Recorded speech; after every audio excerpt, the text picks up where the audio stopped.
Ya, selamat pagi Bapak Ibu Saudara yang dikasihi Tuhan Yesus. Kembali pada kesempatan hari ini pada menu sarapan yang boleh saya bawakan pada kesempatan pagi hari ini, biar hari ini kita boleh merasakan berkat Tuhan yang luar biasa boleh kita rasakan sepanjang hari ini. Pertama-tama kita membuka dulu, kita membaca dulu pagi hari ini di Matius 12 ayat yang ke-33. Matius 12 ayat yang ke-33. Jikalau suatu pohon kamu katakan baik, maka baik pula buahnya. Jikalau suatu pohon kamu katakan tidak baik, maka tidak baik pula buahnya.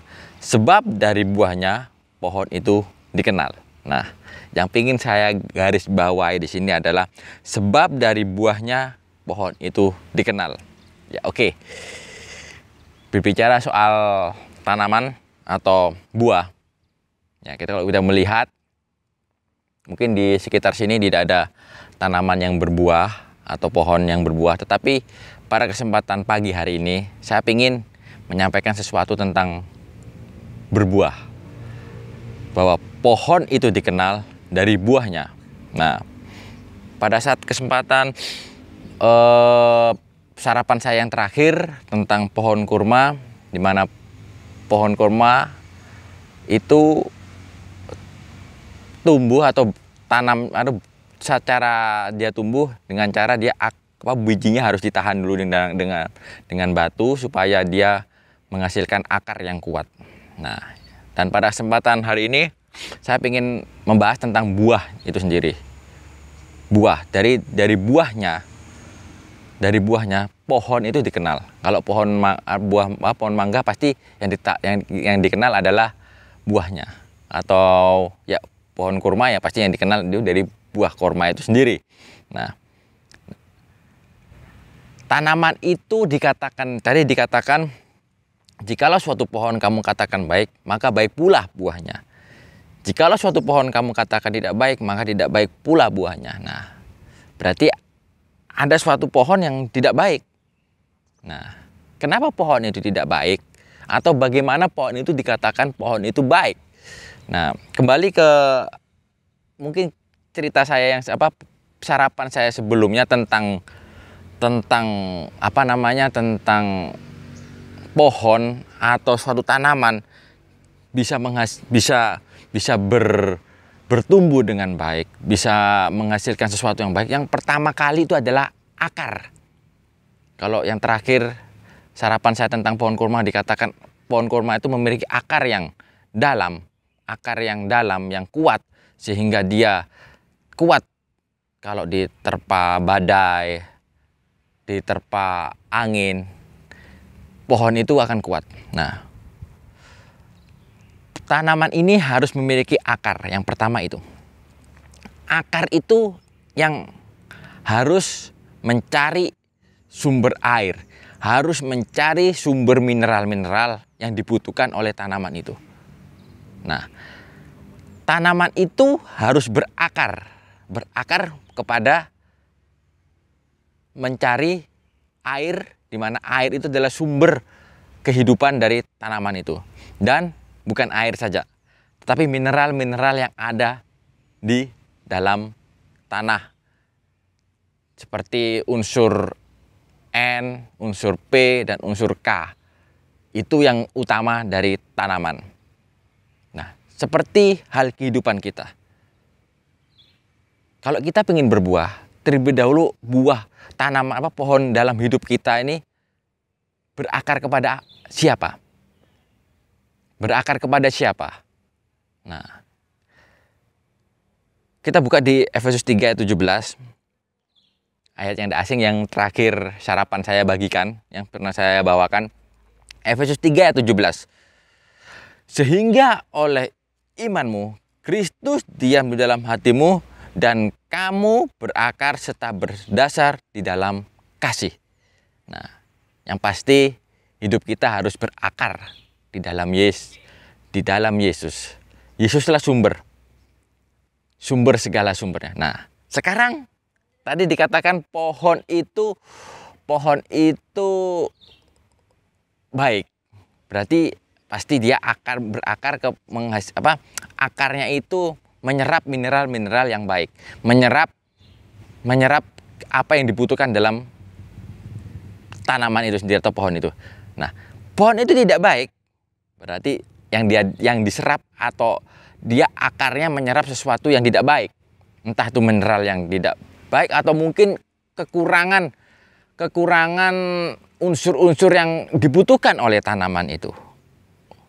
Ya mungkin kekurangan P atau kekurangan N atau kekurangan K. Seperti yang saya sampaikan tadi, bahwa tanaman itu membutuhkan N, P, dan K. Nah, itu hanya tambahan saja. Nah, bagaimana dengan hidup kita, kerohanian kita? Kita berakar kepada Yesus. Nah, kalau kita berakar kepada hal yang lain, mungkin kita tidak berakar kepada hal yang lain. Kita berakar kepada hal-hal yang dunia di luar Yesus. Ya, pasti sesuatu hal yang tidak baik yang kita serap. Mungkin hal-hal yang sifatnya duniawi, di luar Tuhan. Mungkin filsafat dunia. Filsafat dunia yang tidak sesuai dengan firman Tuhan. Itu yang bisa membuat hidup kerohanian kita tidak baik. Nah, kalau itu sudah dari akar itu saja tidak baik. Nah, bagaimana kita bisa menghasilkan buah yang baik? Nah, itu. Yang kedua, kita membuka di 2 Petrus 3 ayat yang ke-18. Tadi yang pertama tentang kita berakar. Jadi tanaman itu bisa menghasilkan buah yang baik. Yang pertama dari akarnya dulu. Akarnya itu kemana? Apa yang dia serap? Kalau berakar kepada Yesus, yang dia serap pasti tentang kebenaran-kebenaran firman Tuhan. Kalau dia berakar kepada dunia, yang dia serap pasti hal-hal dunia, filsafat dunia yang tidak sesuai dengan firman Tuhan. Nah, hasilnya tidak menghasilkan buah yang baik. Yang kedua, kita membuka di 2 Petrus 3 ayat yang ke-18. 2 Petrus 3 ayat 18. Tetapi bertumbuhlah dalam kasih karunia dan dalam pengenalan akan Tuhan dan Juru Selamat kita, Yesus Kristus. Baginya kemuliaan sekarang dan sampai selama-lamanya. Yang kedua, kalau kita sudah berakar, kita harus bertumbuh. Nah, tanaman itu harus bertumbuh. Kalau tanaman itu hanya berakar terus tidak melakukan pertumbuhan, nah berarti tanaman itu tidak hidup. Setelah kita berakar, harus ada sesuatu proses selanjutnya. Bertumbuh. Nah, bertumbuh ini salah satu proses yang harus terjadi dalam suatu tanaman. Sebelum tanaman itu berbuah, sebelum tanaman itu menghasilkan buah, dia harus bertumbuh dulu. Dari benih yang ditanam dalam tanah, dia menghasilkan akar, menghasilkan tunas, terus bertumbuh. Nah, itu yang harus dialami oleh suatu tanaman. Nah, sekarang yang ingin saya bahas adalah tanaman ini bertumbuhnya sesuai dengan yang kita inginkan atau tidak. Kalau dalam tanaman ya, kalau tanaman itu sudah menyerap unsur-unsur yang dibutuhkan oleh tanaman, seperti yang saya bilang di N, P, dan K. Nah, kalau sudah N, P, dan K ini sesuai, didapat, pasti tanaman itu akan bertumbuh dengan baik. Sama dengan kerohanian kita. Kalau kita sudah hidup kita berakar di dalam Yesus, kita menyerap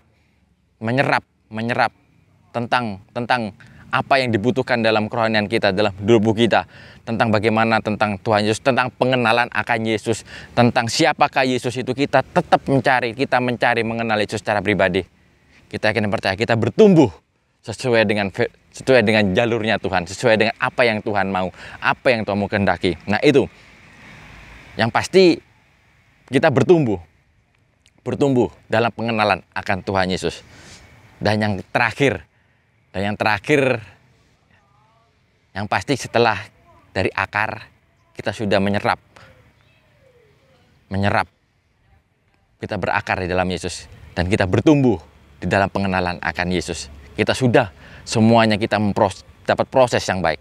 Yang terakhir, kita harus berbuah. kita harus berbuah. Ini yang dilihat. Ini yang dilihat. Dan ini yang Tuhan inginkan. Kita harus berbuah.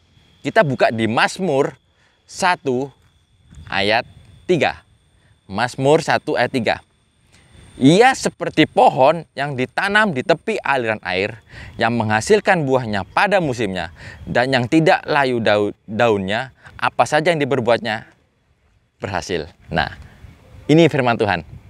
Jadi, ia seperti pohon yang ditanam di tepi aliran air. Yang tadi saya sudah bilang, pohon itu akarnya menjalar kepada air, mencari air, menyerap semua mineral-mineral itu. Dan akhirnya dia bertumbuh, dan akhirnya dia berbuah. Nah, buah ini yang dikenal orang, yang dilihat orang. Karena pohon itu yang dilihat buahnya. Dikenal pohon, tanaman apapun, dikenal, khususnya tanaman yang berbuah ya. Pohon atau tanaman yang berbuah dikenal tuh dari buahnya. Jadi kayak pohon mangga yang dikenal ya dari buah mangga itu tadi. Nah, pohon atau buah mangga itu baik atau tidak tergantung kembali yang tadi saya bilang dari awal, bagaimana dia menyerap makanan-makanan, bagaimana dia bertumbuh sesuai dengan yang diharapkan, maka dia akan menghasilkan buah yang sesuai dengan yang diharapkan juga. Sama dengan kehidupan rohani kita. Kalau kita berakar di dalam Yesus dan kita bertumbuh dalam pengenalan akan Yesus, kita membaca firman Tuhan setiap hari, kita berhubungan intim dengan Tuhan Yesus, kita menggali firman Tuhan setiap hari. Apa yang kita kerjakan, kita tanya sama Tuhan, kita berusaha kenal sama Tuhan, intim. Terlebih hati kita tuh connect dengan Tuhan. Saya yakin dan percaya ada buah yang boleh dihasilkan, ada buah yang boleh dilihat oleh orang, sehingga itu bisa memuliakan nama Tuhan. Dalam masa pertumbuhan pun proses tanaman bertumbuh untuk menghasilkan buah, itu ada masa proses-proses, dia harus mengalami proses-proses di situ. Tidak langsung dia berbuah. Ada proses-proses, dan kita buka di Yohanes 15 ayat 2. Ini salah satu prosesnya ya. Ini hanya salah satu proses yang Alkitab boleh bagikan. Yohanes 15 ayat 2. Setiap ranting padaku yang tidak berbuah dipotongnya, dan setiap ranting yang berbuah dibersihkannya, supaya ia lebih banyak berbuah. Nah, ini salah satu proses istilahnya dalam kita memelihara untuk buah itu, tanaman itu bisa berbuah dengan baik. Ada yang dipangkas, ada yang dipotong, ada yang dibuang. Apa yang dipangkas? Apa yang dibuang? Ya mungkin daging, mungkin sesuatu yang tidak berkenan, mungkin itu sesuatu yang menghambat untuk bertumbuh. Nah, itu yang dibuang. Nah, ini kadang-kadang sakit ya Bapak Ibu Saudara. Tetapi Tuhan yang inginkan itu, supaya kita bisa berbuah dengan baik, supaya kita bisa berbuah dengan banyak. Setiap ranting padaku yang tidak berbuah dipotongnya. Nah, berarti ada proses, ada sesuatu yang dibuang, dan itu sakit rasanya Bapak Ibu Saudara. Prosesnya itu sakit, tetapi di balik itu semuanya nanti akan menghasilkan buah yang bisa memuliakan nama Tuhan. Nah, satu kata-kata terakhir dari saya. Pohon dikenal dari buahnya, manusia dikenal dari perbuatannya. Dan biar kita, anak-anak Tuhan, boleh menghasilkan suatu perbuatan-perbuatan yang memuliakan nama Tuhan, perbuatan-perbuatan yang menunjukkan kasih Yesus kepada orang-orang di sekitar kita. Tapi terlebih dahulu dalamnya, apakah kita sudah berakar di dalam Yesus? Apakah kita sudah bertumbuh dalam pengenalan akan Yesus? Itu yang penting. Kalau kita sudah sesuai itu, kita sudah berakar, kita sudah bertumbuh dalam pengenalan akan Yesus, saya yakin dan percaya kita akan menghasilkan buah yang bisa memuliakan nama Tuhan Yesus. Ini yang bisa saya bagikan pagi hari ini. Bapak Ibu Saudara yang dikasihi Tuhan Yesus, biar pagi hari ini dan sepanjang hari ini, biar kita menghasilkan buah yang bisa memuliakan nama Tuhan Yesus, yang dilihat orang lain, yang bisa orang lain melihat Yesus dalam hidup kita. Terima kasih, selamat pagi, Tuhan Yesus memberkati.